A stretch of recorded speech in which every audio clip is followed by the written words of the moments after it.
There are many, many more aspects to internet marketing, and we only really have just scratched the surface.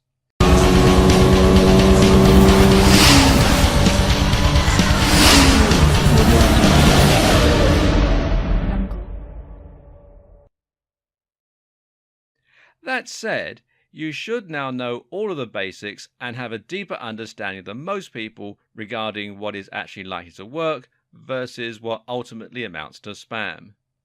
Before we go, though, there are just a few more concepts you need to familiarize yourself with.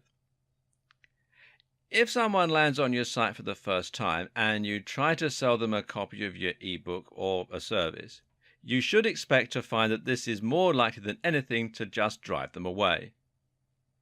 Think of it a little bit like asking for someone's number before they've even had a chance to get to know you.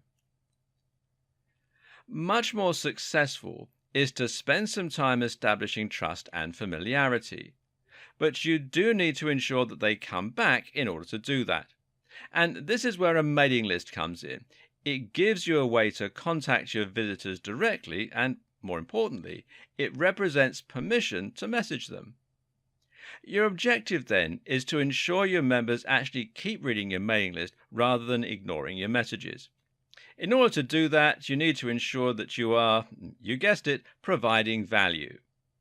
Emails can be lessons, they can be exclusive updates, or they can be full articles. Just make sure that they are providing value. In order to start collecting emails and sending them out, you'll need a tool called an autoresponder. This is what will enable you to create forms as well as letting you manage new subscribers, people who want to leave your list, etc., etc. Good examples of autoresponder services include Aweber, which you can find here at aweber.com, GetResponse, which is getresponse.co.uk in the UK and getresponse.com everywhere else, and MailChimp.com. Don't ignore this aspect of your marketing. Many gurus suggest that this is the most effective tool in your arsenal. Press releases are short documents you send out to big bloggers and websites. The idea is to make your website or your product sound like news so that they will consider writing about it. The mistake a lot of marketers make is to think they can just promote their product, and that the news outlet is going to be happy to write about it and essentially provide them with free exposure. Now, this is not how it works. Like you, magazines and websites are predominantly interested in providing value to their readers, so they'll only tell your story if it's genuinely interesting or exciting. So ask yourself, how can you make your brand something people will be interested in reading about? A publicity stunt is one answer. Doing something completely unique is another.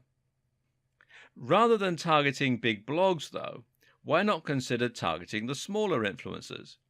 These are individual bloggers, YouTubers, social media stars and the like who have thousands or even millions of followers.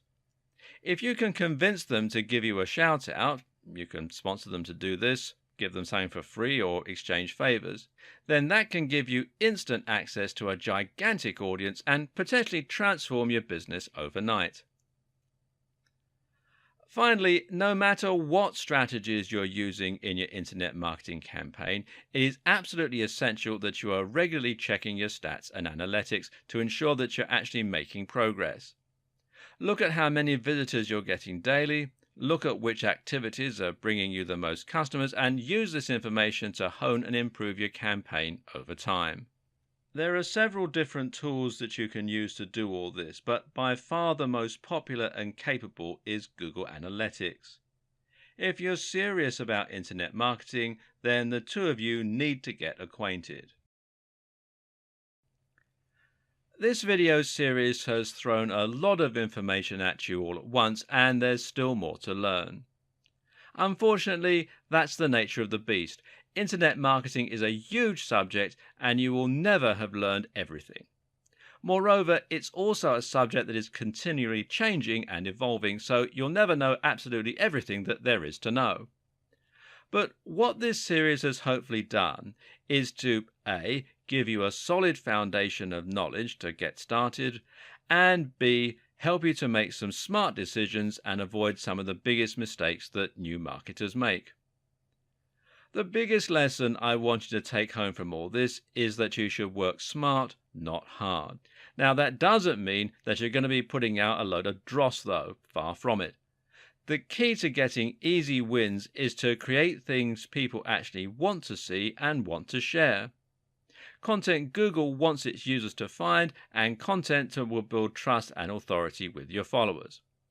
This means writing about subjects you're passionate about, and it means bringing something genuinely different and unique to the table, and it means creating a stunning website with glorious images and a strong brand. Good SEO and good marketing means telling amazing stories and creating amazing content. And I wish you every success.